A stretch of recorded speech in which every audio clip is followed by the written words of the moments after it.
За Антонио хар гавлын бүлэгтээ тушаал өгч хөлсний цэргүүдийг тогтоож энгийн хүмүүсийг хамгаалцгаа гэж хашгирлаа. Гэвч дотроо тэр нэг хүн нэг мэдэж тэдний хүч дайсантай харьцуулахад хангалтгүй. Удаан тогтоож чадахгүй. Тэрээр зөвхөн "Тё, хурдлаарай" гэж дотроо залбирч байлаа.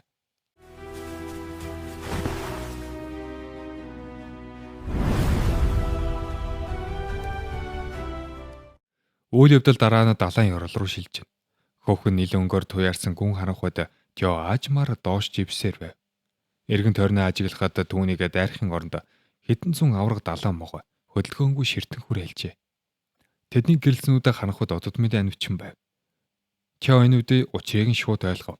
Түүний луг сүнэг жилдээс Левиатны хүч мэдрэгдэж байсан учраас далайн могоонууд түүнийг эзэн гэж хүлээн зөвшөөрчээ. Яг энэ үдээ систем идэвхжиж Байврын захирах чадвар ажилласныг мэдээлв. Тэр чадвараар дамжин Тё далайн могоонуудын сэтгэлийг мэдэрч эхэлсэн бөгөөд тэрээр айдас хүндлэл сониуц зангаар түнлүү хардаж байв. Тё тэдэнд Левиатны хүч урд нь өвлөгдсөн гэдгийг хэлээд өөрт нь итгэхийг хүсв. Дараа нь хамгийн том далайн могод хандан "Намайг Левиатан руу аваачаач" гэж тушаалаа. Авраг могоо ямар ч эргэлзээгүйгээр толгой дахин Тёг нуруундаа суулгаад далайн ёроолын хамгийн гүнлөө асар хурдтай шумбан орлоо. Доошлох тусам эргэн тойрны маана улам бүр гажиж ус хүртэл мушгирэн өөрчлөгдөж эхлэв. Удалгүй системээс хаачлын синхро идэвхжлээ гэсэн мэдэгдэл гарч ирсэн бөгөөд тэр мөчөд Тёгийн өмнө далайн ёроолд авраг улам мэтг хэвтэх Левиатан харагдлаа. Гэвч Тё ямар нэгэн зүйл буруу байгааг шууд мэдэрсэн юм. Левиатанаас ялгарх хүч урд нь Кремхилтийн дурсамжинд харсан ариун тайван хүч биш байлаа. Харин ч эмх замбраагүй харанхуй аимшигтай муу энерги түүнийг бүхэлд нь бүрхэж байв. Тёгийн хажууд байсан сүнснүүд намуухан "Левиатан аль хэдийн хэвийн биш болсон. Тэр бүрэн завхарсан байна" гэж хэлхэн тэр. Тё гайхан "Энэ үнэхээр юм ноцтой гэж юу?" хэмээн асуухад сүнснүүд "Чи өөрөө аль хэдийн мэдэрч байгаа шүү дээ" гэж хариулв. Тё бүх мэдрэхүүгээ төвлөрүүлэхэд Левиатанд тохиолдсон аимшигтай үннийг эцэст нь бүрэн ойлгожээ. Левиатны хайрцны завсраас хар яган өнгийн аимшигт энерги асгарч далайн усыг тосаасгсан мэт бохирдуулж байлаа. Тё үнийг хараад шууд таньсан юм. Энэ бол чөтгөрийн сүдрийн хор байлаа. Одолгүй Левиатан нүдэ нээхэд түүнд эрүүл ухаан огт үлдээгүй. Зөвхөн галзуурлал оршиж байв. Тэрээр аимшигтай архирч ангал мэт ангаасан амнаас хороор бүрхэгдсэн хурц соёогоо хил гаргасан юм. Тэр мөчөд Тё арлуудыг хамгаалдаг ариун хамгаалагч бурхан аль хэдийн ухаангүй мангас болж хувирсныг ойлгов. Үзэгдэл шилжих хөвгч арлуудын нэгэн эзгүй хад руу шилжинэ. Эртний тулааны мөр бүхий суурьсан тахимд Тровны 9-р тулгуур ноёлог хүрлцэн ирэв. Тэрээр харанхууд нуугдсан нэгэн дүрт хандан "Хэдийгээр бид дайснууд ч энэ асуудал дайснаас ч илүү чухал" гэж хэлэхэд удалгүй сүдрээс захирагчлуу Данте Роу гарч ирэв. Тэрээр бардан нэмсэглэн "Уулзаагүй их удажээ" гэж хайхрамжгүй мэдчилнэ. Энэ андаг ноёлын уурыг улам бадраасан бөгөөд тэрээр Дантед сануулan өмнө байгуулсан гэрээгээ зөрчсөн эсхийг асуулаа. Гэрээний дагуу Данте хойд нутгийг эзэлж харин Тровн Рагнарын тогтоон барих ёстой байсан. Бөгөөд хөвгч арлуудыг эзлэх ажиллагаа нууц хэвээр үлдэх ёстой байв. Гэвч Данте мөрөө авчаад "Би ямар нэгэн гэрээ зөрчсөнийг санахгүй байна. Ямар асуудал байгаа юм" гэж үлдхомсорлон хариулв. Ноёлын төвчээр төллийн барагдан түүний эргэн тойронд асар хүчтэй даралт үүсэж газар хүртэл хагарч эхэллээ. Тэрээр Данте руу дөхөн очиод "Тё Рагнарын талаар мэдэхгүй дүр хэсэх гэж байгаа юм уу?" гэж ширүүн асуусан бөгөөд ноёл Данте агаарын 6 дахь өв залгамжлагч болгоод Тёгийн хөлөөнийг мэдэхгүй байх боломжгүй гэж хэлээд хэрэг үннийг хэлэхгүй бол тэдний холбоо энэ мөчөөс дуусна хэмээн анхааруулв. Үйл явдал дахин далайн гүн рүү шилжив. Тё завхарсан Левиатны өмнө зогсоход түүний биеэр хүйд таав. Асар хүчрхэг байсан хамгаалагчийг танихийн аргагүй болтлоо өөрчлөгдсөнийг хараад тэр үнэхээр чөтгөрийн сүдрийн хоронд бүрэн автсан болов уу гэж бодлоо. Тэр үед хамгаалагч сүнснүүдийн нэг "Үүний ард Тровн бий" гэж хэлхэн тэр. Дараа нь эртний үннийг тайлбарлав. Анх луу цөнөг жилдэс суллагдаж лац тайлагдмагц Левиатан хөвгч арлуудыг хамгаалах ёстой байсан. Гэвч хамгаалагчийг хүртэл холдуулсан нь хамгийн аимшигтай зүйл байлаа. Ийм оршихуйг энгийн аргаар холдуулах боломжгүй. Өөрөөр хэлбэл Тровн ямар нэгэн аимшигт арга хэрэгэлсэн гэсэн үг. Энэ үед Левиатан хүчтэй догширж авраг биеэс авлан далайн усыг бүхэлд нь донсолгов. Нэгэн хамгаалагч сүнс яар. Тэр чамайг харахын анзаарахгүй байна. Одоо ухрах хэрэгтэй гэж хашгирсан ч Тё энэ боломжийг алдахыг хүссэнгүй. Тэр хаачлын синхро чадвараа идэвхжүүлэн усны урсгалтай нэгдэж Левиатан руу асар хурдтай дайрлаа. Тэр Левиатны духан дээрээс хар хур тархаж буйг олж хараад хар толб нь яг л хоёр дахь зүрх шиг цохилж байлаа. Тё бүх хүчээрээ тэр цэгийг сэлмээрээ цохихыг оролдсон ч яг хүрх мөчөд хамгаалтын өрх идэвхжив. Асар хүчтэй цохилтын долгион түүнийг холж идэж орхисон юм. Тё арайхийн тэнцвэрээ олж Тровн Левиатныг хамгаалга тусгай хамгаалт хүртэл өөрчилсөн бидснийг ойлгов. Түүний бухимдал улам нэмэгдээд тэр мөчөд Левиатан үлдсэн өчигхэн ухаанаач бүрэн алджээ. Түүний нүдэнд зөвхөн галзуурал үлдэж Тё руу шууд дайрлаа. Хамгаалагч сүнс одоо зүгтах боломж байхгүй. Дахиад духыг нь онож цогих ёстой. Тё бэлэн байрлалд орсон ч Левиатны догшин хөдөлгөөнөөс болж боломж олдохгүй байсан юм. Тэгтэл тэр Левиатны аманд асар их энерги бөөгнөрч байгааг анзаараад дараагийн агшинд Левиатан сүүлийн туяа цацаж далайг бүхэлд нь нэвцүүлбэн харавжээ. Тё сүүлийн мөчөд арайхийн бултаж амтсан ч туяаны халуун хүртэл эргэн тойрны усыг бослохож байсан юм. Харин тэр дахин довтлохын өмнөх тэрхэн агшинд далайн гүнээс ямар нэгэн зүйл хөдөлж эхэллээ. Яг тэр мөчөд Тёг авчирсан авраг далайн могой аянган мэт хурдлан ирж Левиатны довтлохыг сүүлчийн мөчөд хааж амжив. Тё могой хайрснаас чанга зурмагц усанд орох хөдөлгөөн эрс хурдаслаа. Тэр Левиатны духан дээрх хар хорийн голомтыг устгахаар шийдсэн юм. Ойрдох тусам тэр газараас ялгаргаж чөтгөрийн энерги улам хүчтэй болж байлаа. Тё могой нурнаас яг л сум шиг үсэрж өмнө Гриффинтэй тулдахдаа ойлгосон нэг үннийг санав. Ижил хүчийг зөвхөн ижил хүчээр л сөрнө. Тэр бүх чадвараа нэгэн зэрэг идэвхжүүлсэн юм. Системийн цонхуудад дараалан асаж Гриффний довтлохооны хүч, үлгэрийн лугийн чөтгөрийн хорны хамгаалалт, залгич үтний дайралтын чадлыг идэвхжүүлв. Бүх хүчээ төвлөрүүлсэн Тё Левиатан руу эцсийн дайралтаа хийлээ. 5 лууны сарв. 5 аварга энергийн ирээ далайн усыг зүсэн өнгөрч Левиатны духан дах хар болрыг нэг цохилтоор бүрэн буцсахв. Хар болор бутрах агшинд Тёд Кремхилтийн дөрөв Левиатны дээр хоромхон зуур үзэгдэх шиг болов. Дараагийн мөчөд Левиатан хүчтэй архирахад түүний бүрхэж байсан чөтгөрийн сүтрийн хор бүрэн сарнин арга болжээ. Түүний нүдэнд олон жилийн дараа дахин эрүүл ухаан иргэн ирэв. Левиатан ихэндээ Тёг Кремхил гэж андуурсан ч Тё өөрийгөө 50 танилцууллаа. Би бол Тё Рагнар. Леви чиний олон жил хүлээсэн сонгогдсон хүн. Мөн тэр Кремхилтийн үлдээсэн сүүлчийн үгийг Левиатан дамжуулав. Үүнийг сонсон Левиатан гунигтай анивцэглэн Кремхилд өөрийг нь хязэж орхиогүй байсныг ойлгожээ. Тэр үед хамгаалагч сүнснүүдийн нэг Левиатанд дурсгал руугаа буцаж Тёд хүчээ өгөхийг яран хүслээ. Гэвч Левиатан толгоос ихсрэв. Тэрээр олон жилийн өмнө дурсгалаа орхин гарсан тэр мөчөөс эхлэн хамгаалагчийн холбоо тасарсан бөгөөд дээрээс нь чөтгөрийн хор түүний биеийг нөхөн сэргэх аргагүйгээр сүйтгэсэн гэж хэлжээ. Түүний амьдралын хүч аль хэдийн дуусаж байсан юм. Иймээс үлдсэн бүх хүчээ Тёд өвлүүлэн гэтгээ хэлв.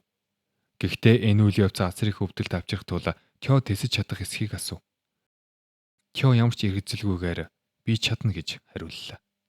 Левиатан инээмсэглээд тэгвэл Кремхилтийн хамгаалахыг хүссэн хүмүүсийг чи үргэлж хамгаална гэж амла. Тё элдээ чангатхан энэ ил дээрээ тангаргалъя. Би тэднийг заавал хамгаалах болно гэж амлалаа. Левиатан үнд талархснаа илэрхийлээд чиний ачаар би эцэст нь найз дээрээ иргэн очиж олон жилийн хүлээлтэд дуусгаж чадах нь хэмээн хэлээд удалгүй түүний авраг биеийн гэрлийн тоосонцор болон уусан сарниж эхэллээ. Тё Левиатан Кремхилд хоёрын олон жилийн нөхөрлөлийг бодон хэсэг чимээгүй зогсов. Гэвч хамгаалагч сүнс түүнийг сэрэж Левиатны хүч алга болж байна. Урсгал тасварвал хөөгч арлууд бүхэлдээ чивнэ гэж анхааруулв. Тиймээс Тё нэн дээр Левиатны үлдээсэн хүчийг өөртөө шингээж эхэлсэн бөгөөд тэр алсарсаар буй Левиатны сүнстэд дахин нэг удаа энэ хүчээр би бүх хөөгч арлыг хамгаална гэж дахин Левиатны бие бүрэн сарнимгцсан арлуудыг тэнгэр тогтоон барьдаг далайн урсгалууд сулран. Энэ хэвээрээ удвал бүх арлууд далай живэх аюул нөрлөв. Тё авраг эргэлдэх энергийн хуу салхи руу шууд үсэрч Левиатны үлдээсэн хүчийг хоёр гараараа чангатгав. Тэр энэ хүчийг өөртөө бүрэн шингээгээд бүхэл бүтэн хөөгч арлыг хөдөлгөнө гэж итгэж байлаа. Левиатныг аварч чадсан болохоор өөртөө асар их итгэлтэй байсан Тё дараагийн үчид бодит байдалтай нүр тулгарлаа. Левитны хүчийг шингээж эхлэхэд түүний бие тэр даруй тэсвэрлэхэ болж арьс махан хүртэл хүчний даралтад урагдаж эхлэв. Тэрээр Левитны хүчийг дэндүү дутуу үнэлж байжээ. Хамгаалагч сүнснүүд Левитан босод хамгаалагчдаас огтөр төвшний оршихуй гэж анхааруулсан бөгөөд түүний өмнөх авраг энергийн хувьд яг бүхэлдэн залгиж шахаж энэ хурдаар үргэлжлүүл тэр хүчний өчүүгэн хэсгийгч шингээж амжилгүй бие нь задрах нь тодорхой байлаа. Яг тэр үед Левитны хүчтэй дууд Тёгийн толгойд цүрэтв. Илдээ ашигла. Тё даруй баалмун гэлдээ суглан энергийг өөрийн биеэр бус илдээр дамжуулан шингээж эхэллээ. Учир нь баалмун болон Левитан хоёр хоёул анхдагч лууны дурсгал учраас хоорондоо төрөлхийн холбоотой байсан юм. Үүний ачаар Тёгийн бие дээрх ачаалал эрс багасв. Асар том энергийн хувь өмнөхөөс хавьгүй тогтворчж Тё байрлаа адалгүй зогсон. Левитны үлдээс бүх хүчийг нэг бүрчлэн өөртөө шингээж эхэллээ. Эцэст нь Гриффин хүртэл Тёг магтаж энэ удаа ядаж толгоогоо зөв ажилуулжээ гэж хэлхэн тэр үлгэрийн сүнсч санал нийлэн Левитны асар их хүчийг шууд биеэрээ бус луус өнөх жилдээр дамжуулан шингээснээр Тёг ачаал эрс багасныг тайлбарлав. Өөхөнх өмнөх сүүлчийн мөчөж Левитан Тёд тусалсан хിവэр байлаа. Удаан үргэлжсэн мэт санагдсан зүйл эцэст нь Тё Левитны бүх хүчийг бүрэн өөртөө шингээж чадлаа. Түүний судсаар урсах асар их манаагаас болж яг л Левитны хүч өөрийнх нь нэг хэсэг болсон мэт мэдрэмж төрөв. Гэвч амрах цаа байсангүй. Үлгэрийн сүнс түүнд хөвг чарлуудыг авармаар байвал яг одоо Левитны хүчийг бүрэн удирдах байхтаа хөдлөг гэж сануулв. Тё дээр даруй далайн урсгалуудыг захирж асар том хөвгч их газрыг өөрийн хүслээр хөдөлгөж эхэллээ. Түүний зорих газар аль хэдийн тодорхой байсан. Хөвгч арлууд анх орчиж байсан Рагнарын зүүн хойд нутагт буцах ёстой байв. Левитны хүчийг ашиглан Тё далайг өөрийн зарцуулган бүхэл бүтэн архипелагийг хөдөлгөж эхлэв. Энэ хооронд Баатрын цөмийн өмнө 3 далайн овг болон хар гавлын бүлгийн тулаан үргэлжилсээр байлаа. Гэвч удалгүй авраг давлгаанууд эргэлэн мөргөж эхлэхэд хоёр талын тулаан хүртэл төр зогсов. Арлууд живхүй гэж айсан хүмүүс Баатартай залбирч бүгд ижлэхэн айц давтжээ. Гэтэл нэгэн цэрэг гинэт арлууд живхгүй байна. Харин хөдөлж байна гэж өөрлөхөн тэр. Үнэхээр авраг давлгааны хүчээр бүхэл бүтэн архипелаг олон зууны турш байсан газараас аажмар хөдлөн уулс хотуудтайхаа хамт Рагнарын зүүн хойд нутг руу шилжиж байлаа. Арлууд хөдөлж эхлэхдээ зэрэгцсэн ноёл барын хоёр байсан хуучин сүм нурж эхлэв. Газрын хөдөлгөөнийг мэдэрсэн ноёл Тёло сөнөг жилтийн хүчийг бүрэн эзэмснийг ойлгон ихдэг хайхав. Харин барын ердийнхөөрөө 50 инээмсэглэн уулзалтаа ингээд өндөрлөхөөс өөр аргагүй басныг хэлв. Ноёл түн дуурлан Тёгийн талаар яагаад өөрчлөн тооцоолоогүй буруутгав. Гэвч барын 50 хിവэр байсан юм. Тэрээр харин ч энэ бидэнд ашигтай. Одоо баалмонг бүрэн сэрсэн. Тёг алж элдийг нь булаагаад авахтал хангалттай гэж хэлхэн тэр. Өөрөөр хэлбэл тэр өөрийн гараа бохирдуулахгүйгээр ноёлыг ашиглан Тёг устгахыг хүсэж байлаа. Мөн энэ бүхэн Тровонд асар их ашиг авчирна гэж нэмж хэлв. Дулааны талбар дээр Антонио Спаноло арлууд хөдөлж игсныг хараад энэ бүхнийг Тёг хийсэн гэдгийг шууд ойлгов. Тэр үнэхээр амлалтаа биелүүлжээ гэж бодсон Антонио цэргүүдтэй тулаана зогссоо. Арлууд живэх аюул арилсан. Дахиж цус урсгах хэрэггүй болсон. Хэмээн тушаал өглөө. Гэвч тэр мөчөд дайсны нэг цэрэг арталсан сэм давталж Антониогийн толгойг авахыг оролдов. Азуулгад Тё яг цагтаа гарч ирэн түүнийг аварлаа. Харин ураг цэргийг Тё ямарч өрсөлгүйгээр шинхэн хүчээ олсон баалмон гэл дээрээ нэг цавчаад хоёр хэсэг булган таслав. Тёг харсан хүмүүс баярлан "Кэр имхэлд иргэн ирлээ" хэмээн уухайлан хашгирч эхэлсэн бөгөөд эх орноо авран хамгаалсан баатар болсон байлаа. Антонио Тёрод арлууд ард түмэн одоо аюулгүй юу гэж асуулаа. Тё толгой дахин бүх зүйлийг шийдэгсэнийг хэлэхэд Антонио олон хоног үрсэн ачаагаа буулгасан мэт санаа алдан Тёд чин сэтгэлээсээ талархав. Гэвч тэр даруй өөр нэгэн хүсэл гаргахыг оролдлоо. Харин Тё юу хэлхийг нь сонсолгүй. Түүний юу хүсэх гэж байгааг аль хэдийн ойлгочихсон байсан юм. Учир нь тэр эргэн тойрныг харахад ариун байх ёстой тэр газарт энгийн иргэдийн цогцос эн тентгүй хэвтэж амьд үлдсэн хүмүүс хүн чаргацсан хэвээр байлаа. Энд яг ямар аимшиг болсон үг хэлэхгүйгээр ч тодорхой байсан юм. Хар гавал болон ард иргэд Тёгийн тал зогсож хөвгч арлууд болон жинхэнэ баатрыг хамгаалахын төлөө тэмцсэн. Тиймээс Тео тэдэнд хариу барих цаг ирсэн байлаа. Тео 3 овгийн армийн зүг ойртон алхахад тэдний олонх нь айсанда Зевсгийн хаях талаар хүртэл бодож эхлэв. Гэвч тэдний өдөртөгч Умберто Спаноло огт айсангүй. Түүний нүдэнд Тео бол зүгээр нэг дайсан биш. Өөрөө алхаж ирж буй л уус хөнөгч илд байлаа. Тэр цэргүүдээ эргэлзэхэ болж Теог барьж авахыг тушаав. Айдастай байсан ч Спанологын тушаалыг дагахаас өөр аргагүй болсон цэргүүд Тео руу шууд дайрав. Гэвч тэдний Зевсэг хүрэхээс өмнө тулааны талбарт аимшигт оршихгүй дахин гарч ирсэн юм. Тэр богино хугацаанд хол байх хооронд түүний доод хүмүүс бүхнийг эмх замбаргүй болгосныг хараад уурн хүрчээ. Теогийн зүүн цэвэн аюулыг шууд мэдэрсэн юм. Хэн нэгэн маш хүчтэй дайран ирсэн байв. Тео эргэн тойрныхоо бүх хүмүүст найз дайсан ялгалгүй. Бүгд газарт хөвт гэж чангаар хашгирлаа. Гэвч дэндүү оройтсон байсан бөгөөд нэг л хилтний цохилдог гүүрийг бүхэлд нь туулж шулуун шугам мэт огтлоо. Теогийн анхааруулгыг сонсоогүй хүмүүс юу болсныг ч ойлголгүй газарт унцгасан юм. Эхлээд гүүрний хашлаг тасарч дараа нь анхааруулгыг үл тоосон цэргүүдийн толгой яг адилхан цэвэрхэн огтлогдов. Цус нь бодогдсон байсан талбар дахин гүн улаан өнгөөр бүрхэгдлээ. Хэдхэн хормын дотор 3 овгийн бүх холбоо тайран бүрэн устгагдав. Теогийн ард байсан хүмүүс зөвхөн түүний анхааруулгыг дагаж газар хөвцөн учраас амьд үлдэж чадсан юм. Нэр үнэтэй язгууртнууд олон зуун цэргүүд ямар ч эсэргүүцэл үзүүлж чадалгүй ядууллаа. Энэ бүхний эзэн бол мэдээж Тровны 9-р толгуур Ноёл байв. Тэр 3 овгийнхнийг харан нэг хүүхдийг ч устгаж чадахгүй ийм хүмүүсээс болж бүх зүйл ингэж замбарах алдлаа гэж урсав. Хохирогчдын дунд Умберто Спанолоч байлаа. Бусдын адил тэр ч мөн толгоогоо тасдуулан нас урчээ.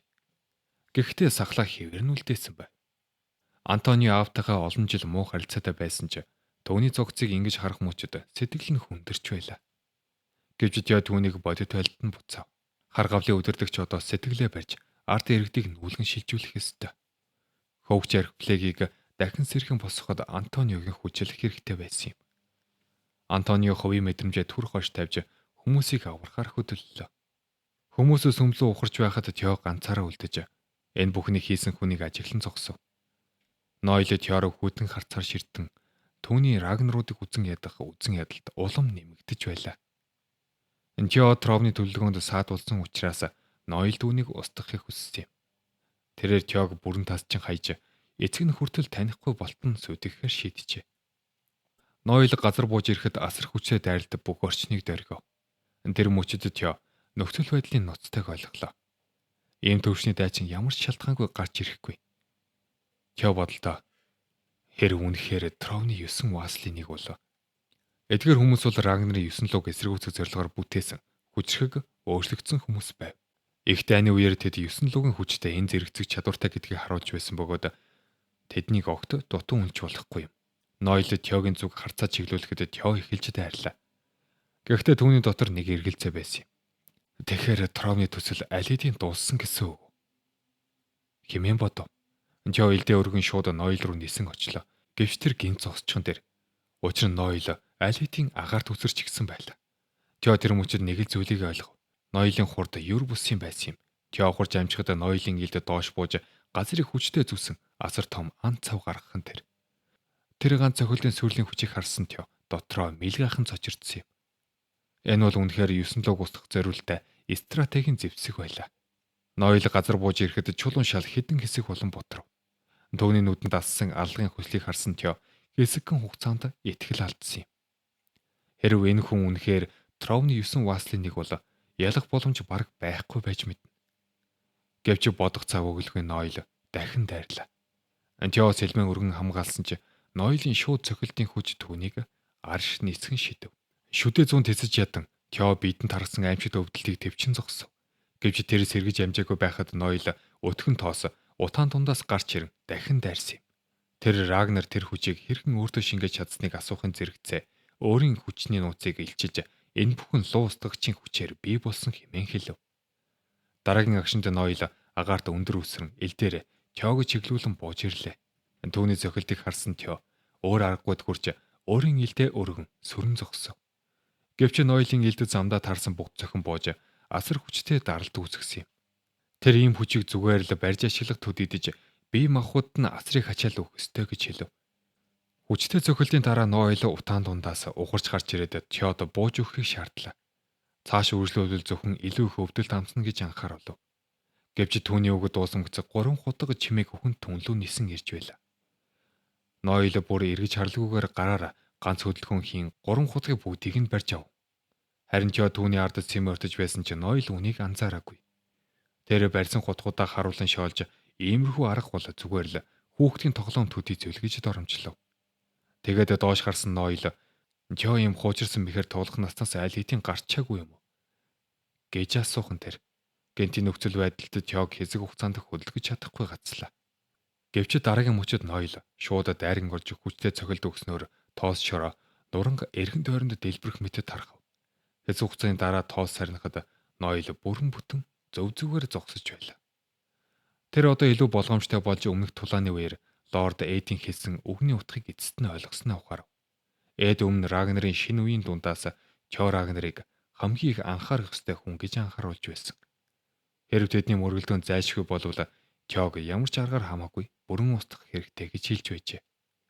Одоогийн байдалд иргэн ирэхэд Нойл илдээ хөндлөн савлаж эргэн тойрны бүхнийг хүчээрээ сарниулав. Асар их дайралтаа суулж газар чулуунууд хүртэл хагарч байлаа.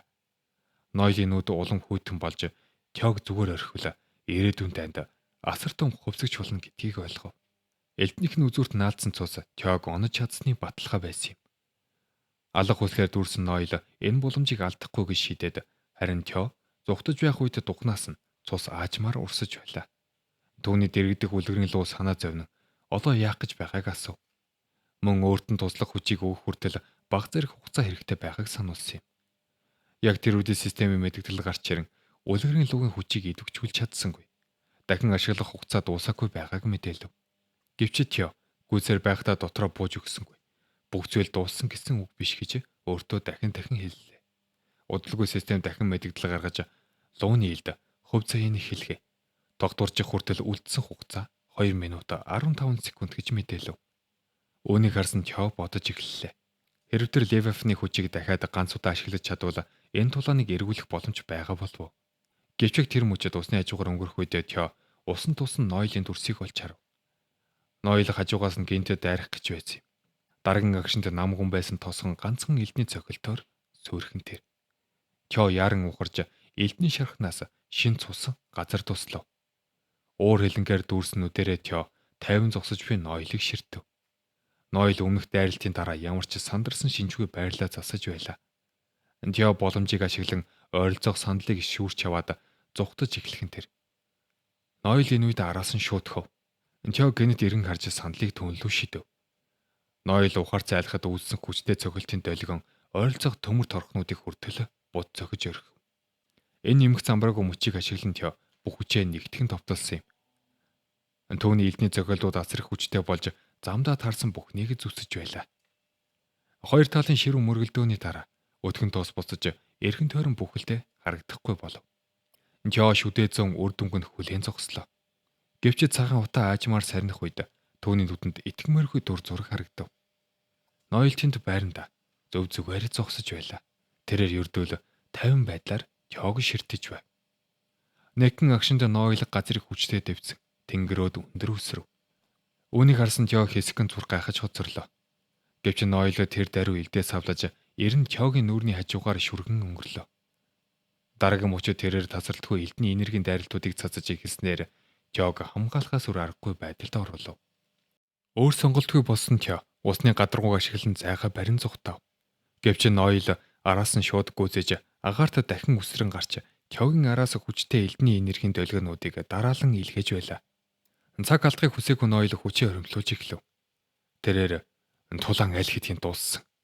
Энэ үтгэртэй зүйлийг одоо дуусгах цаг болсон гэж хүүтнэр хэллээ. Түүний хөлөөнийг харсан Тёгийн нүдэд томорч энэ техник ямар аюултай болохыг шууд ойлгов. Тэрээр гардах лууны илдээ ширтэн бодож эхлэв. Хэрв Нойлын анхаарлыг хитгэн хоромжигсан сарниулж чадвал түүнд боломж үлдэж болох байлаа. Тэгээд Тё гинэт нэгэн шийдвэр гаргасан юм. Тэрээр лууны илдээ Нойл руу шидээд "Чиний жинхэнэ зорилго энэ биш байсан юм гэж юу? Би чамд үгүй.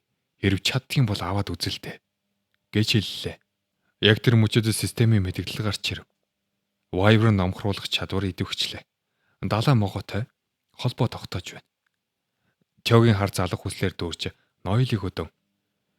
Энэ илдийг авахын тулд чи үнэхээр хүчтэй гэдгийг харуулах хэрэгтэй гэсэн мэт харцаар ширтэв.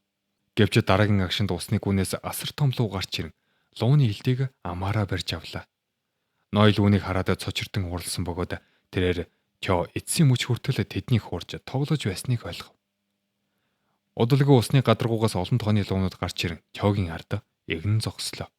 Ноёл юу болж байгааг ойлгохгүй эргэлзэж нүдэн томорхон тэр. Тэр үед усны гадаргуу хүчтэй хөдөлж давалгаалж эхлэв. Тё өндөр түсрэн агаарт нэг эргэлт хийгээд усан дээр баттай бузогсов. Гэвч тэр үед түүний бие аль хэдийн туйлдаа хүрсэн байлаа. Амьсгаан хүндэрч биений ядарсан ч Тё өөрийгөө дотроо зэрэгцүүлж жаахан л тисэх хэрэгтэй. Тэр системийн мэдээллийг шалгахад лууны элд хувь заяаны хэлхээ тогтворж хүртэл үлдсэн хугацаа ердөө 17 секунд болсон байлаа. Яг тэр мөчөд усан луунууд ноёл руу хүчтэй энергийн дайралтуудыг зэрэг илгээв. Гэвч ноёл хамгаалж байхдаа шоолон. Чи хитгэн өчүүхэн амьтад гарч ирлээ гэд нөхцөл байдал өөрчлөгдөн гэж бодож байна уу? Гэж хэлв. Тэр ганцхан хөдөлгөөнөөр бүх дайралтыг таасан зогсоож энэ бүхнийг утгагүй зүйл хэмээн үлдээв. Дараа нь түүний харц Тёрод чиглэхэд Тё яг түн л шууд дайран ирж байлаа. Ноёл баг зэрэг гайхсан шоолж зүх тахаас өөр зүйл хийж чаддгүй хулчгар хүн одоо надтай нүүр тулж байна гэж юу. Тэгээд ноёл бүх хүчээ гарган Тёг өөрт байгаа бүхнээ ашиглахыг шаардав. Чадах бүхнээ хий. Би өөрийн гараар чамд гайхалтай төгсгөл бэлэглэнэ. Тё дунд хүрхийн яг өмнөх мөчөд гинт хөлөөнгөө болсон юм. Системийн шинэ мэдэгдэл гарч иржээ. Лууны элд хувь заяаны хэлхээ тогтворж хүртэл үлдсэн хугацаа тэг секунд. Лууны элд хувь заяаны хэлхээ бүрэн тогтворчлоо. Тёгийн чихэнд олон дуу хоолой давтагдан сонсогдов. Сонгогдсон нэг юм. Чамд маш их баярлалаа.